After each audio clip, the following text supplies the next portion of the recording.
Hello, listeners. Jordan here. I just want to let you know that you can listen to Nighttime early and ad-free on Amazon Music. Include it with Prime.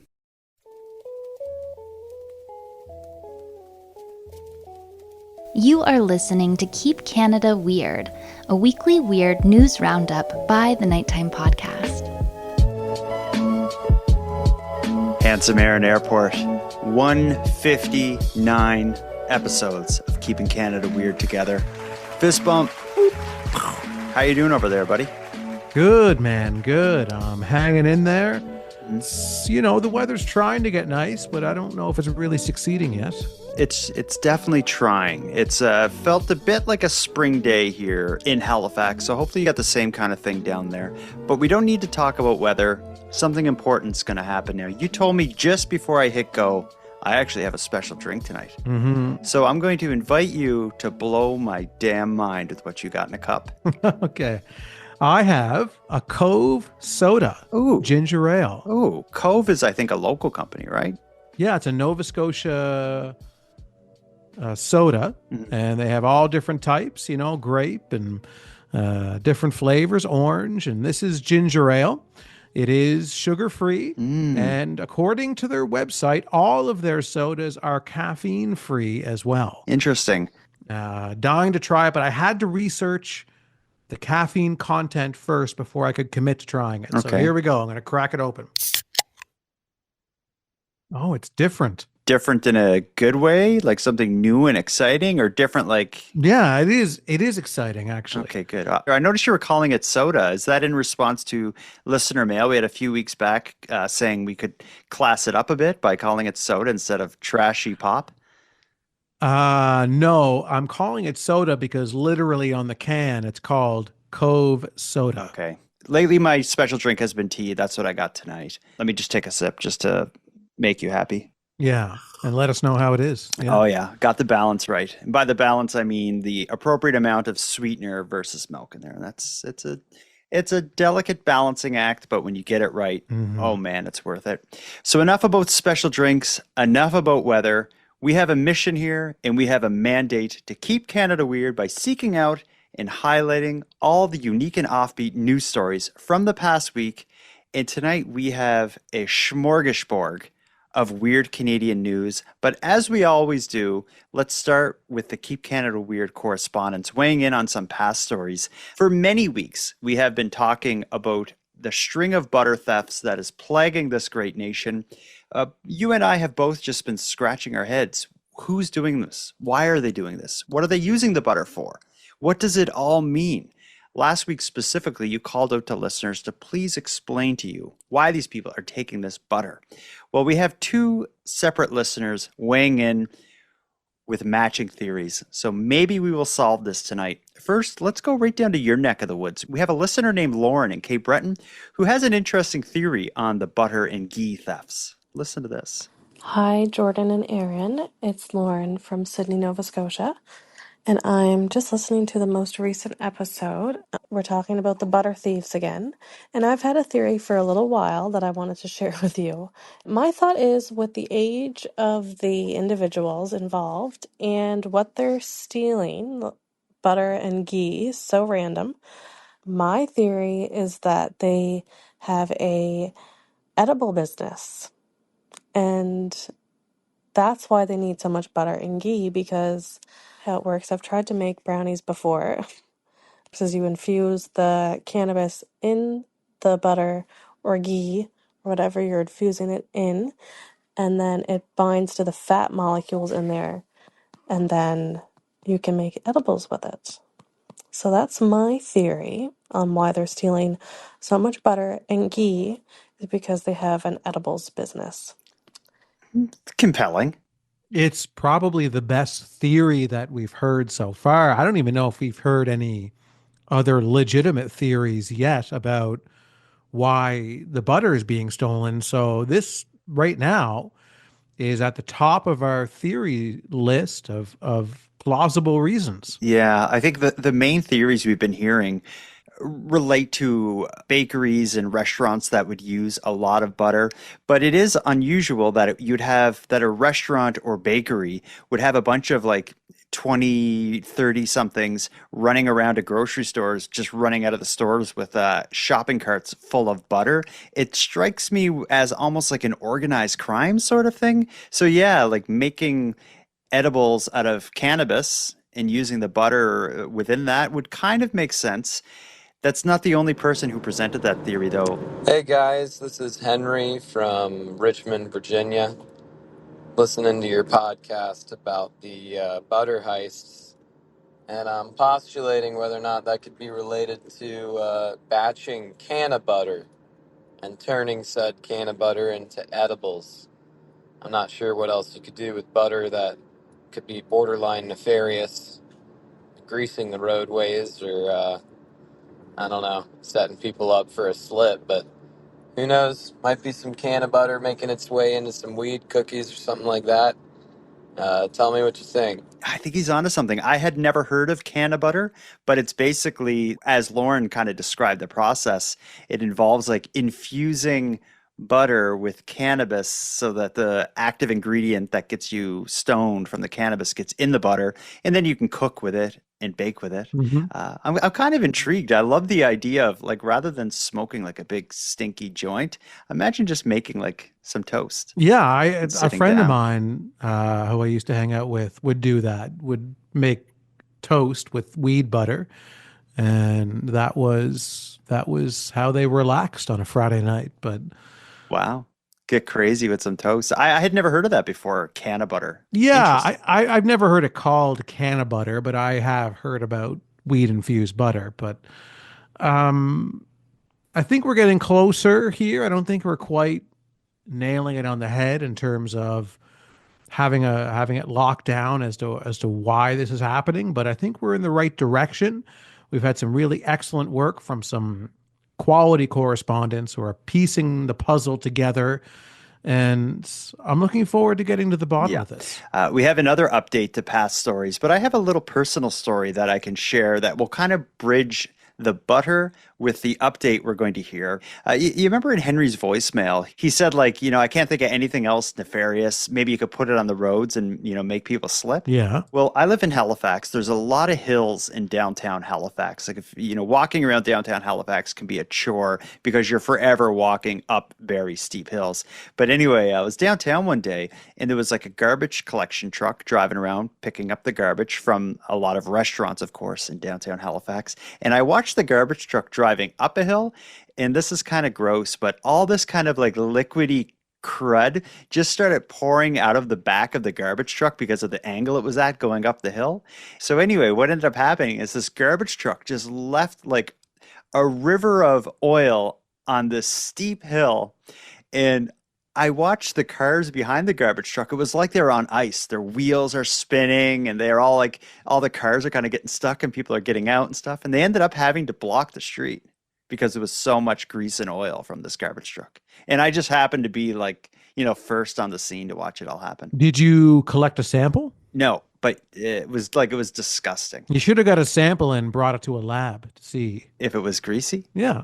Oh, yeah, I guess that could be interesting. I just thought it was interesting because it involved greasy, oily, buttery stuff making roads slippery, as Henry said, and it involved tires like the next update we're going to share.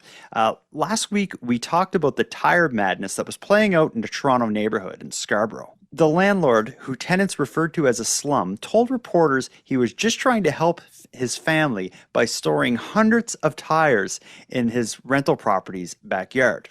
But the excuse did not sway city officials. They had given him just a matter of days to get those tires out of the backyard before they sent their own team at his expense to remove them. You and I speculated last week that this guy was not going to do anything and this story was not going to go away. Well, we were right. We're half right. He did start to take away the tires, but the story didn't go away. Well, yeah, I'll take half right anytime because we're generally fully wrong. Yeah, most of the time. Here's the latest update with the tire craziness in Scarborough. Here it comes. Tracy, that U-Haul truck behind me is filling up with tires that are being removed from the backyard of that home, finally. Why do you think he finally took them away? I think your report put an enormous pressure on him. Our story a week ago about a Scarborough homeowner storing about 800 used tires in his backyard, something those renting the house didn't like. We can't use the backyard, we can't come out here, we can't do anything. And several neighbors expressed concern about. Fair request to make sure that our neighborhood's not turned into a city dump. An April 1st city order compelled Zaid Hossein to remove the tires. At the time, he didn't. You've been ordered to take the tires out. Yeah, like a temporary, I'm just helping my family, okay? A couple of days after the city posted a notice that they would in fact come and clean up these tires at the owner's expense, the owner decided to remove them himself. He brought this rental truck and 3 workers to load them. The City of Toronto warned they'd charge him more than $2,500 to do it and tack it onto his tax bill. After we showed up, those workers disappeared. A week ago, Hossein wasn't specific about when the tires would be removed. Taking them out? Yeah. When? Very soon. About half the tires were gone or on the truck by the time we arrived. The attention led to action, says Syed Joffrey, one of the first to complain about the tires. The main catalyst was your video presentation that you made, which went Canada-wide. So people were telling me he was having difficulty walking in his own neighborhood. Now everybody knows Mr. Zaid Hussain, who's dumping things, Again, those tire removal workers took off a few hours ago after we arrived. Their truck remains. A city inspector was here just about an hour ago, spoke to him. He checked out the backyard. There are still some tires remaining. So if those workers don't come back and finish the job tonight, the city's contractor will be here tomorrow to do the job at the owner's expense. Either way, those tires are going to be gone here very soon. I'm almost surprised that he even has a majority of the tires removed from the yard. I thought the update was going to be he didn't do anything and the city's here and they're putting a lien against his property or something like that. He at least has a U-Haul that was absolutely jammed with tires. They're probably going to take 2 trips, these poor 3 guys he hired to move hundreds of tires. That's a hard day's work. Yeah, and the way they had them stacked in the van was interesting. Did you see like the design of how is really like a game of Tetris that they were doing inside, trying to get as many tires packed into the van as humanly possible. So the way they had them stacked, they're almost like on diagonals. Yeah, it almost looked like it was braided or something. It looked like you braided a bunch of tires. They didn't put them one on top of the other. They had them kind of, like at angles, so they were all fitting together perfect. But there are so many tires, and there's only so much space inside a U-Haul truck that they had to figure out a way to do it. Somebody knew what they were doing. So somebody who brought that truck is like, I've done this before, and I know how to stack these tires. These 3 guys have probably been moving tires for this guy all year. Like, how do you end up with hundreds of tires in the backyard of your rental property? I don't believe this is the only spot he has tires. But he has these guys trained that they know how to move tires. But my favorite part of the update, and especially my favorite part of the news report, was one of the tenants who was talking, who was very eloquent, described the landlord as, the catalyst of this was your piece. It went nationwide. People all over the country saw this, and the landlord can't even walk in his own neighborhood anymore because everybody knows like what he did. I wonder if that part's true. Like, are people just like, is he being canceled? I don't know. I'm sure he's somewhat famous now in his neighborhood, but I mean, I'm disappointed we didn't get any credit on this news report. Seriously, eh? We took a big spotlight to this story. We spent time on it, and there's a lot of people who knew about these tires from us, and we didn't get any credit in. Yeah, we did help put a lot of pressure on this guy. And I think a few of those tires removed. I think so. Us. And I want a new video publication done from this news organization to credit us for our work. Or they put the tires back. Or they put the tires back. Or we feature them in a negative light on the next episode of Entirely Tires.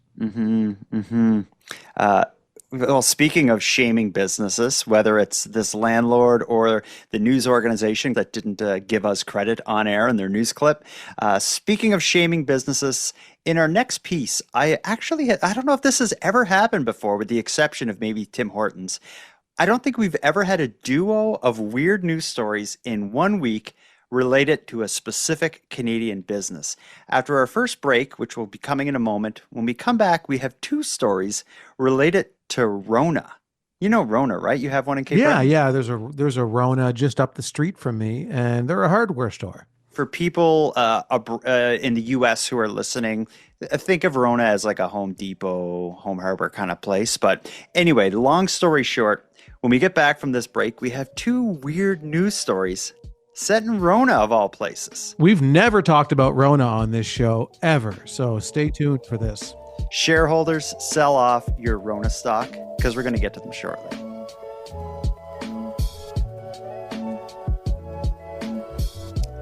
Aaron, we got a duo of stories set in Rona, the American-owned Canadian hardware store. Do you want to start with bad business practices on behalf of Rona, or do you want to start with an advertising misstep on behalf of Rona? Because they did both last week. I want to start with the advertising misstep because it's a doozy. This may already, we're coming out strong. This could be the weird news story of the week. You've probably heard of David versus Goliath. But have you ever heard of Hardware Giant versus Donkey Rescue Sanctuary? I think I read about it in the Bible. We have a more recent version of it coming up here. Rona's new ad campaign is drawing heat for using a donkey, literally cut in half, to joke about half-assed construction work. But the Donkey Sanctuary of Canada, they are not laughing, as they claim the ad only further promotes the untrue stereotypes that donkeys face every day. Here's the story about how Rona is demeaning donkeys. Whoa, who half-assed this framing? A cheeky ad campaign from Rona features a handful of contractors complaining about construction projects where corners have been cut. No one likes a half-ass. All of it emphasized by a donkey missing its back half as it wanders about, overhearing people complain about so-called half-assery. Actually quite stunned and horrified, like I couldn't believe my eyes what I was seeing. The commercial has the Donkey Sanctuary of Canada going on the defensive. Janine Holman is the Puss Lynch organization's executive director and says it is demeaning to donkeys. I actually felt physically ill. It really left me with a very negative and empty, just a very bad feeling. Part of the reason, the physical characteristics depicted. Basically, they've taken the donkey and created a disabled creature out of it. The idea of the ad is that Rona will then help make it right, but the sanctuary feels Rona is in the wrong, especially because many donkeys that come into their care have suffered. And it's a result of neglect, where a farmer has acquired a donkey to be a guardian for sheep or cattle, horses, and the donkey is not being a good guardian. She says the stereotypes portrayed are also false. Donkeys are hardworking animals. Donkeys around the world are in for example, third world countries, working in the kilns, brickworks, collecting garbage in cities. They're smarter than horses. Where we deem them as being stubborn or stupid, that's really not the case. And CTV News reached out to Rona as well as the agency behind the campaign, but we did not hear back in time for air. As for the Donkey Sanctuary, they understand there may not have been malicious intent and are trying to shift the focus to education, all while reminding people that when it comes to pinning blame for poor home improvement projects, just don't pin the blame on the donkeys.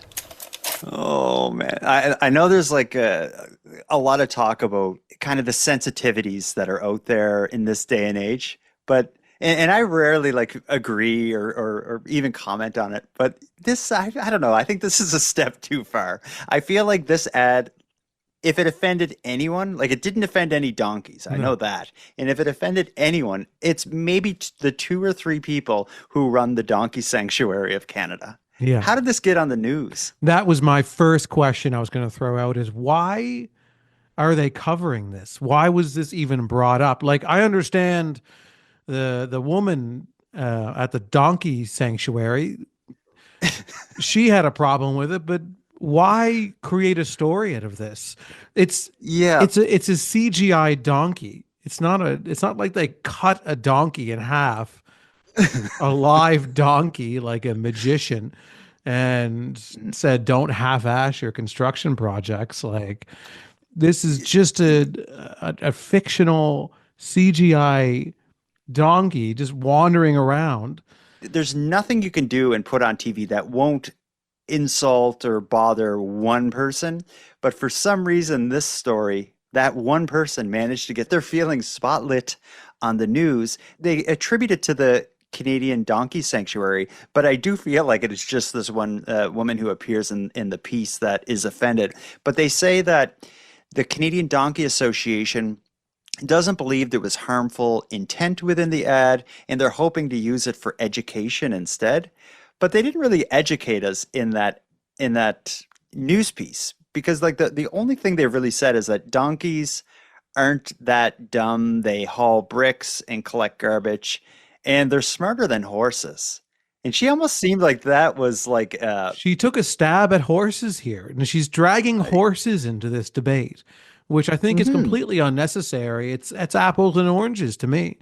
You know, why would you compare the donkey to the horse? The horse is minding his own business over there, running majestically in fields, and cowboys are looking sexy on top of them, and they're just doing horse stuff, horse stuff. But I'm also thinking that this ad by Rona doesn't even really insult donkeys. They're just making a riff on the saying half-assed. So her issue comes with the saying half-assing something. Thus, she has a problem with shoddy workmanship being referred to as half-assing. So I think she has a bigger battle on her hands than just this Rona ad, because all around the world, when something is done wrong, if you speak the English language, you probably know what someone means when they say it's half-assed job. I mean, what do you think if this controversy wasn't occurring? How would you feel about this ad if you saw it? Would you have any opinions on it outside of the donkey sanctuary? And no, I would never have thought that this is. If you're offended by this ad, then you're also offended by when someone says that's a half-assed job. You'd be like, "Whoa! Don't you know how smart donkeys are compared to horses? You prick!" Whoa! So I'm just pretending like I have a horse in the race. Oh, what do you mean horse in the race? You prick! Yeah, the Donkey Sanctuary of Canada must be a really powerful lobby group, similar to Big Tobacco or Big Oil. Big Donkey is really proving themselves to be a powerful player on the political scene, as they are getting a large hardware company and bending them to their knees over this half of a donkey situation. Well, I guess let's just end it with this, and we'll move on to the next Rona-related story. In this case, I don't feel that Rona did anything wrong. Not a great ad or anything, but I don't find it offensive. Yeah, if I had to pick, I guess they're forcing us to pick between donkeys and Rona, is what's happening. Do you feel that pressure? Yeah, and I don't even like Rona. But if this is the case that the Donkey Sanctuary is making, I'm picking Rona. Yeah, I've always enjoyed donkeys. I find them delightful. I find them cute, and I've always respected their work ethic. But unfortunately, in this case, I have to side with Rona as well. And yeah, I guess I'll have to go to Rona now for all of my donkey-related needs.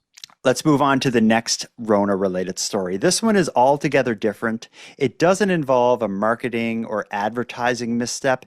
This more so pertains to their business practices.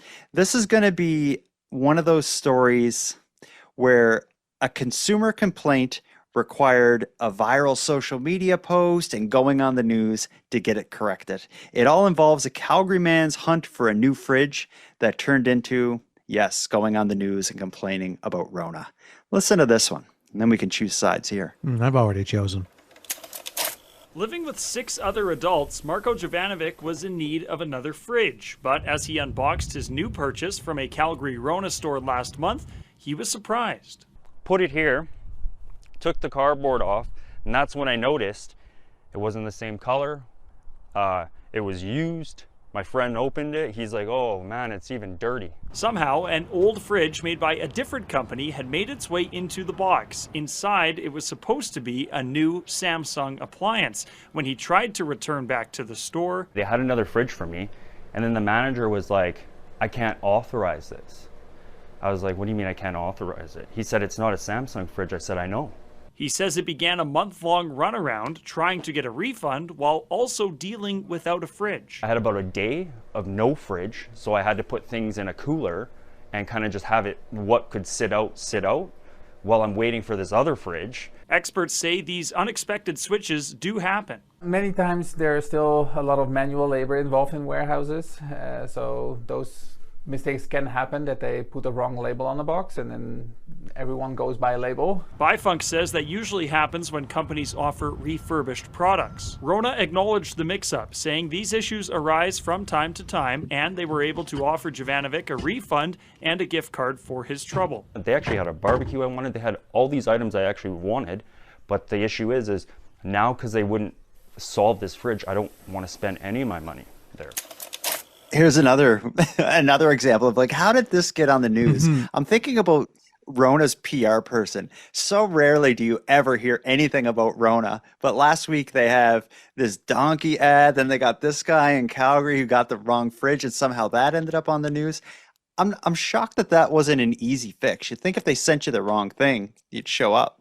But the manager's like, I'm not authorized to do it. It's not a Samsung. Like, it just seems like a bizarre situation all around. It seems very weird. The gentleman that they interviewed, who was the customer, he's a great storyteller, that's for sure. The victim, we call him. He is a great storyteller. I love him. Yeah. He's a good mime too. He was kind of miming when the fridge showed up, and he's like, and then there's the box here, and then I take the box off, and then I see it's a different color, and then I open it up and it's dirty. He was like, dude, he had a crowd with him as he's unboxing the fridge. Yeah. I thought I had to go a day without a fridge. Some stuff I kept out, some I couldn't. I put it in a cooler. Which was contradictory, because they said, I think there's like 6 people in the house, so he wanted a second fridge. But then when the second fridge failed, all of a sudden he has no fridge. So that there was a bit of inconsistency within the story there. But regardless, I think I get how something like this could happen. Rona and these big companies probably ship and send and buy and sell so many fridges. Every so often something's going to go wrong. One that was meant to be returned ended up getting sent to a new customer or something. Like, just some little mistake happened. But they should have been able to quickly and easily fix it. It shouldn't have been, I'm on the news telling this sob story about my crappy purchase. They ended up refunding him and giving him $200 that he seems like he's not even going to spend there. I'd at least spend the free $200. Yeah, I don't believe him. I think he's lying that he's not going to spend the Rona gift card at Rona. I guess his other option would be to sell the gift card at a discounted price, but he's 100% going to go to Rona, and he's going to get $200 worth of, garbage bags and then call it a day. This kind of thing is going to happen at any big box store. If you buy, no matter what place you go to, if you buy 100 fridges, one is going to be this weird screwed up thing. Something's going to be, you plug it in, it just doesn't even work, or you get the wrong one, or it was damaged in shipping. Like, just crap happens. And it's up to the companies to be able to quickly and easily fix that as painlessly as possible. That's why I love Costco. I know you don't have it down where you are, but I find Costco is so easy to deal with. You know what he could buy at Rona? He could get a really nice cooler for $200 probably. He should give up on fridges. He's like, I'm just a cooler guy now. So I have the cooler that I used in my fridge emergency, and then now I have this brand new $200 cooler that I bought from Rona with my gift card, and then now I've got 2 coolers. I don't need a fridge. Let's go to our second and final ad break. When we get back, we have a chilling story concerning animal attacks, and we're going to hear from another eligible Keep Canada Romantic Bachelor. We'll get to that after this short break.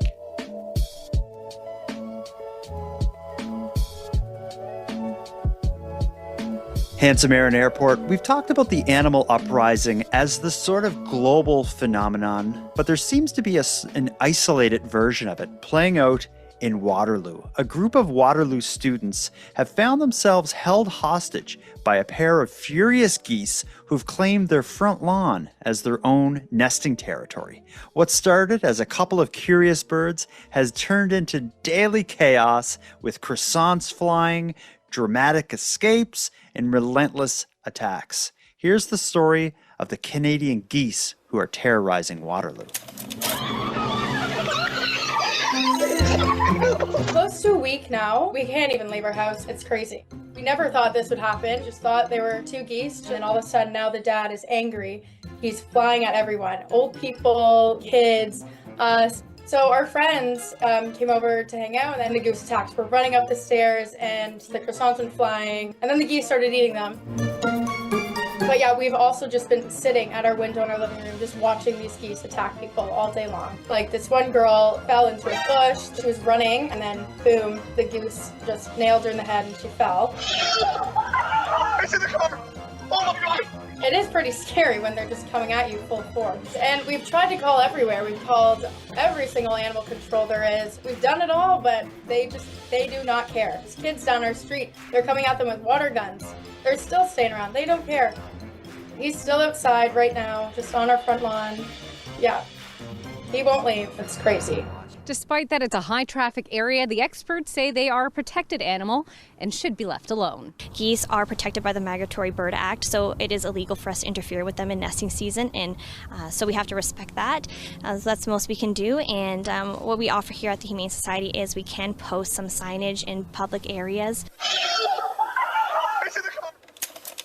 Oh man, I would love to have that view outside of my living room window. Just like a group of geese attacking anyone who comes near. I would sit there all day with my camera. Yeah. You could start a TikTok account and just have, geese attack videos. Yeah. They have a TikTok account. That's how they ended up on the news probably. So many people sharing their videos of just regularly watching geese attack people.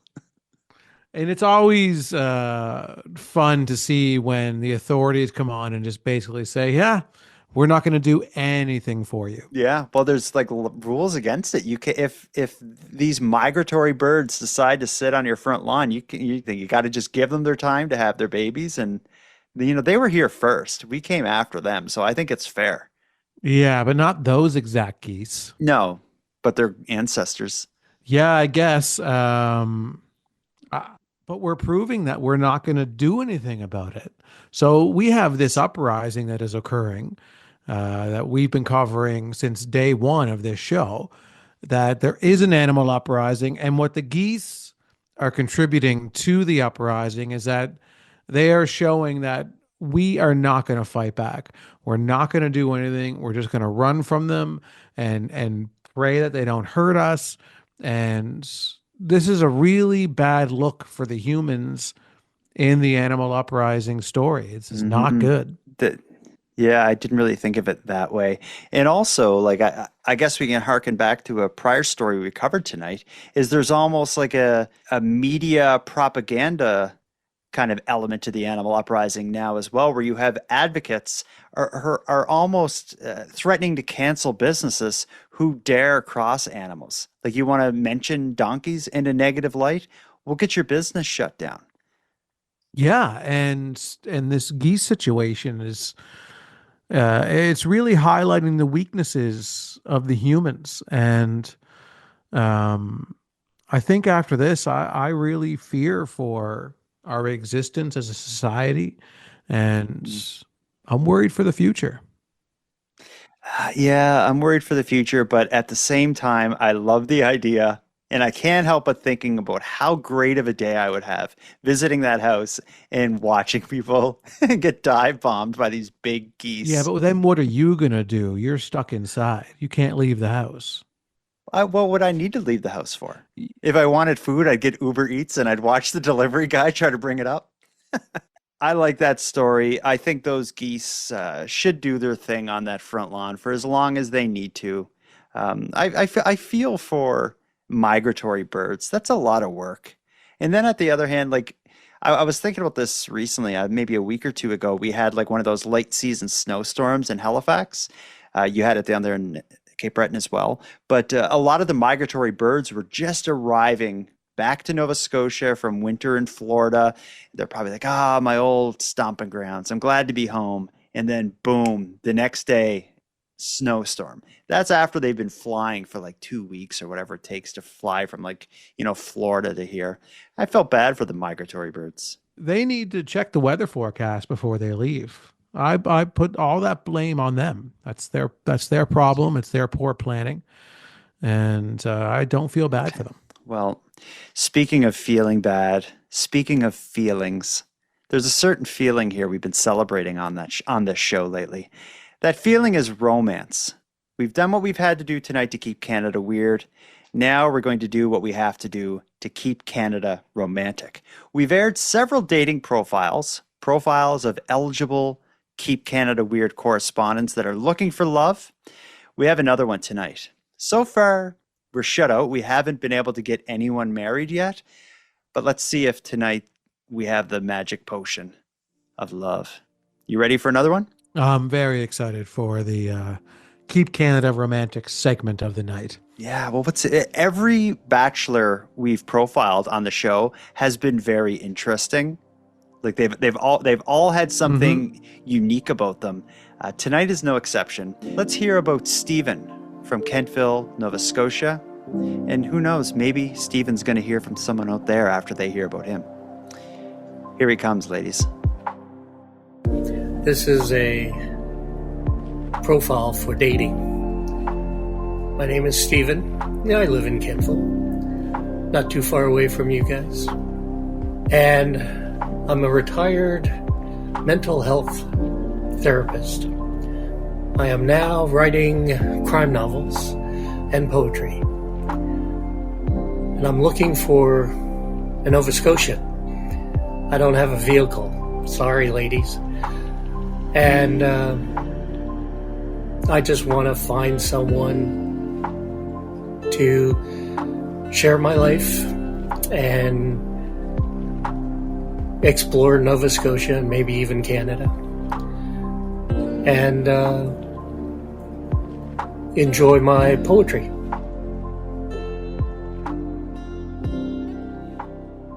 Okay. No car. Is that a big deal breaker for a lot of women out there? I don't think so. I mean, the man writes poetry and crime novels. Yeah, what more do you want? Yeah, the wheels of creativity are all you need, right? His profile should lean more heavily on, I'm a damn writer. I write crime novels. I'm a mental health therapist expert. I write poetry, and you want a car? He's an expert of the mind and of the heart, I would say. Yeah. And of crime and crime. And ready to travel around. Like I can imagine a life shared with Stephen, seeing the different waterfalls of Nova Scotia. And think of the poetry that Stephen will write about you, as you bathe in the waterfalls of Nova Scotia with Stephen. He'll be writing perhaps lustful, beautiful, angelic poetry about you. Yeah, who knows what he would write. I like to think he focuses on erotic poetry, but we don't know. Is there any other type? I only read erotic poetry. Erotic poetry is the only poetry that gets me out of bed in the morning. Yeah. If it's not erotic poetry, I'm not showing up. Also, it has to rhyme. I can't get into poetry that doesn't have like a very big rhyme. You're like one of those. It needs You're one a beat. of those people. Yeah, it's got to be roses are red, violets are blue. Poetry rhymes if it doesn't screw you. Is that your favorite kind of poems? I'd like poetry that has a beat and it has a real good rhythm within the rhyme. Like Dr. Seuss is an example. Like Dr. Seuss books are like long poems and they're beautiful and they're not erotic. Not really. I'm trying to think. I've never been turned on reading them. No, read them again now as a fully formed hot-blooded male. Yeah. yeah. In all seriousness, Stephen's profile, I think, is great. There is someone out there for everyone. There's certainly someone out there for a crime writing poet from Kentville without a car. We don't even have to mention the car thing. It's not worth mentioning. It's irrelevant. Just he's a poet. He's a crime writer. He's a man of the mind, and he's looking to explore the province with the love of his life, hand in hand, chasing waterfalls and carving erotic poetry into the annals of time. Two lovers born under the waterfalls, falling in love. Before we wrap things up here, I just want to address something. I got a piece of, actually, I got two pieces of mail related to the way I pronounce a certain word, and it's kind of bothering me. I just want to air it, and you tell me if this person's just being mean or not. Here's something Eric says about me. Hi, Jordan and Aaron. This is Eric from Eastern Ontario. I just wanted to chip in my little opinion about a boot that you said you never hear in Canadians. I have never heard it either until I started listening to your podcast, because Jordan, you say it. Whether you like it or not, it's true. You're the only person I've ever heard say a boot regularly and genuinely. So just wanted to let you sit on that. Love the show, guys. Keep going. Oh, Eric, I've been thinking about this all day. I've been in the mirror saying about what he's talking about is that stereotypical way that Americans would say Canadians say a boot. And and my belief is that is a riff on like the way a French Canadian would speak, like a Francophone speaking English. They would say kind of like a boot. I don't believe I do. I don't say about. I say a boat, like A-B-O-A-T. Who are you trying to convince right now? I just like Eric hurt me, and I think it's not fair. I think it's wrong. A boat. So do you want an apology from Eric? No, I want you to tell me that I don't say it like that. I'm not involved in this. Just listen to this. Aaron, I've been thinking a lot about our Keep Canada Romantic segment, and it's about as good as it can be. Listen, you can't use that as your example because I'm trying too hard. Maybe you're trying hard not to say it normal. What you have to do, actually, this is a perfect job for the intern. Go back and clip out you naturally saying about, and we'll find out exactly what it sounds like in its natural state. And we'll listen to samples on the show.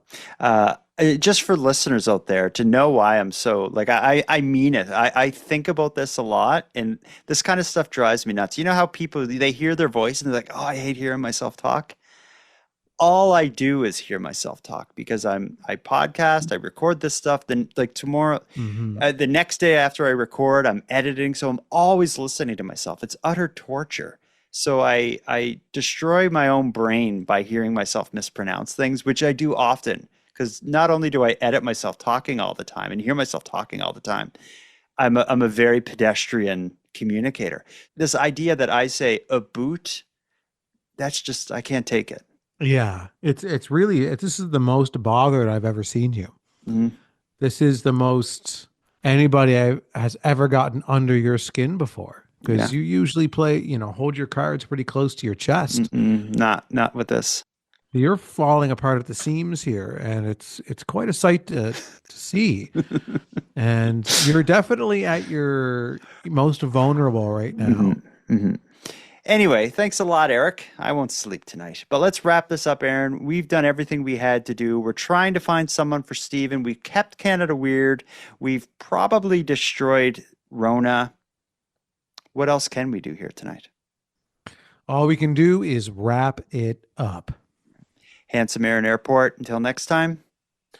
Jordan Backhoe, Bus Stop, Bonaparte. Until next time. When you see an ad on TV, no matter what the ad is for, do a little mental exercise and try to think like, this ad is offending someone out there. Who is it? And what special interest group do they represent? Yeah, and Jordan, until next time, donkeys are wonderful creatures. And I think having one that's in half is good because it's good for sharing. So you can have one half of the donkey, I can have the other half, and that way we don't fight over the donkey.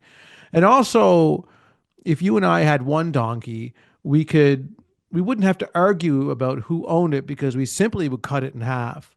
And then you have one half and I have the other half. We got our quarter donkey. Yeah. Well, a quarter horse is a thing, right? Horses are better than donkeys. She lied. Media manipulation on behalf of the Canadian Donkey Sanctuary. Yeah, there's more going on there with that donkey sanctuary. Where's the money coming from is what I want to know. Follow the money. Yeah.